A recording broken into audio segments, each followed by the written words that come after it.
Hi friends, আমি সিমিতা cooking নকে সবাইকে অনেক অনেক স্বাগত। এখন তো শীতকাল, বাজারে প্রচুর শিম পাওয়া যায়। শিম দিয়ে আমরা নানা রকমের সবজিও খেয়ে থাকি। আজকে আমি শিম দিয়ে একটা অন্য ধরনের রেসিপি রান্না করব, আর সেটা তোমাদের সাথে শেয়ার করব। আজকে আমার রেসিপি হলো শিম ভর্তা। দেখো, শিম ভর্তা বানানোর জন্য এখানে মোটামুটি 400 গ্রামের মতন শিম আমি এখানে নিয়েছি। নিয়ে শিমটাকে কেটে আমি ধুয়ে রেখেছি। এবার এটাকে আমি সেদ্ধ করে নেব। এই শিমগুলোকে আমি সেদ্ধ করে নেব। দেখো, এখানে শিমটা বসিয়ে দিয়েছি, পুরো সমান সমান জল নিয়েছি এবং দিয়ে এবার এটাকে চাপা ঢাকা দিয়ে আমি এটা সেদ্ধ করে নেব। ওটা সেদ্ধ হতে থাকে। এদিকে দেখো, আমি এখানে একটা বড় পেঁয়াজ একদম কুচো করে নিয়েছি। এখানে নিয়েছি একটা টমেটো কুচো করে, আর 8-10 কোয়া রসুন রেখে নিয়েছি। দেখো, শিমটা কিন্তু সেদ্ধ হয়ে গেছে। এবার এটাকে ঠান্ডা করে আমি রসুন আর এই শিমগুলো মিক্সিতে পেস্ট করে নেব। দেখো, আমার শিমটা কিন্তু পেস্ট করা হয়ে গেছে। এবার কড়া বসিয়ে দিয়েছি। এখানে আমি দিয়ে দিচ্ছি 4 টেবিল স্পুন সর্ষের তেল। তেলটা গরম হয়ে গেছে। এবার এর মধ্যে দিয়ে দিচ্ছি পেঁয়াজ, যে কুচো করে রেখেছি সেই পেঁয়াজটা আমি এর মধ্যে দিয়ে দিলাম। এবার পেঁয়াজটাকে আমি একটু ভালো করে ভেজে নেব। পেঁয়াজটাকে একটু ভালো করে ভেজে নেব। দেখতেই পাচ্ছ, পেঁয়াজটা কিন্তু মোটামুটি কালারটা চেঞ্জ হয়ে এসছে, ভাজা হয়ে গেছে মোটামুটি। এবার এর মধ্যে দিয়ে দিলাম টমেটো কুচিটা এর মধ্যে দিয়ে দিলাম। এবার এর মধ্যে দিয়ে দেব স্বাদ মতন লবণ অ্যাড করলাম, আর দেব হাফ চামচ হলুদ গুঁড়ো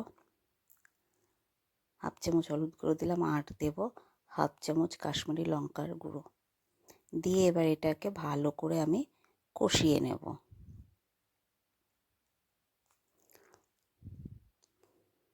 দেখতেই পাচ্ছ, পুরো কষানো কিন্তু হয়ে গেছে, টমেটোটাও মজে গেছে।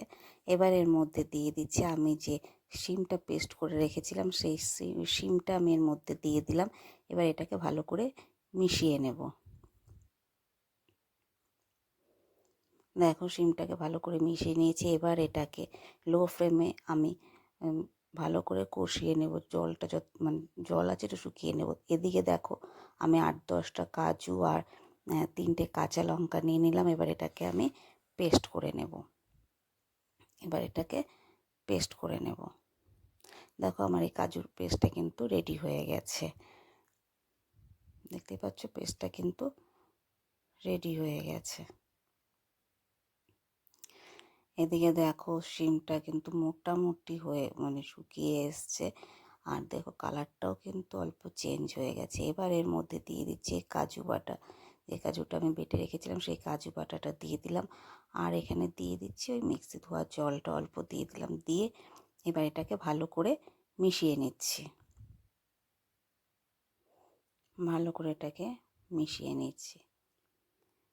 এবার দেখো, যেহেতু কাজু আছে ওই জন্য মাঝে মাঝে একটু নেড়ে দিতে হবে। আর পুরো রান্নাটা কিন্তু আমি মিডিয়াম টু লো স্টিমেই করছি, এবং মাঝে মাঝে একটু নেড়ে দিতে হবে, নাহলে কাজুটা নিচে লেগে যাবে। দেখতেই পাচ্ছ, দেখছো কি সুন্দর হয়ে এসছে, শিমের কালারটাও চেঞ্জ হয়ে গেছে। এবার এর মধ্যে আমি দিয়ে দিয়েছি সামান্য একটু চিনি। স্বাদটাকে ব্যালেন্স করার জন্য আমি একটু চিনি এর মধ্যে অ্যাড করে দিলাম। দেখো কি সুন্দর হয়ে এসছে, তেলটাও ছেড়ে দিয়েছে, আর শিমের কালারটাও কিন্তু পুরো চেঞ্জ হয়ে গেছে, দেখতেই পাচ্ছ। এবার আমি এর মধ্যে দিয়ে দিচ্ছি 1 চামচ ম্যাগি মশলা। এই ভর্তাতে যদি একটু ম্যাগি মশলা দেওয়া যায়, টেস্টটা দারুণ হয়। ওই জন্য 1 চামচ ম্যাগি মশলা আমি এর মধ্যে অ্যাড করে দিলাম। আর দিচ্ছি আমি এর মধ্যে ধনেপাতা কুচি আমি এর মধ্যে দিয়ে দিলাম। দিয়ে এবার এটাকে ভালো করে মিশিয়ে নেব। দেখো, ভালো করে কিন্তু মিশিয়ে নিয়েছি, এবং দেখতেই পাচ্ছ খুব সুন্দর কিন্তু হয়ে গেছে। তেলটাও ছেড়ে দিয়েছে, খুব সুন্দর হয়ে গেছে। ফাইনালি রেডি হয়ে গেছে কিন্তু শিম ভর্তা। দেখতেই পাচ্ছ খুব সুন্দর কিন্তু শিম ভর্তাটা হয়ে গেছে। এবার এটাকে আমি নামিয়ে নেব। ফাইনালি রেডি শিম ভর্তা। গরম ভাতে শিম ভর্তা খেতে কিন্তু ভীষণ ভালো লাগে, আর তাছাড়া রুটির সাথেও খেতে ভীষণই ভালো লাগে। তাহলে চলো, তোমাদের রেসিপিটা কেমন লাগলো অবশ্যই জানিও। আর রেসিপিটা যদি ভালো লেগে থাকে তাহলে একটা লাইক করে আমার পাশে থেকো। চলো তাহলে আজকে এ পর্যন্তই।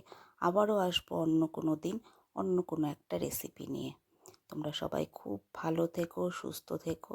আর আমার চ্যানেলে যদি নতুন হয়ে থাকো তাহলে অবশ্যই আমার চ্যানেলটা সাবস্ক্রাইব করে আমার পাশে থেকো। চলো তাহলে আজকে এ পর্যন্তই। টাটা।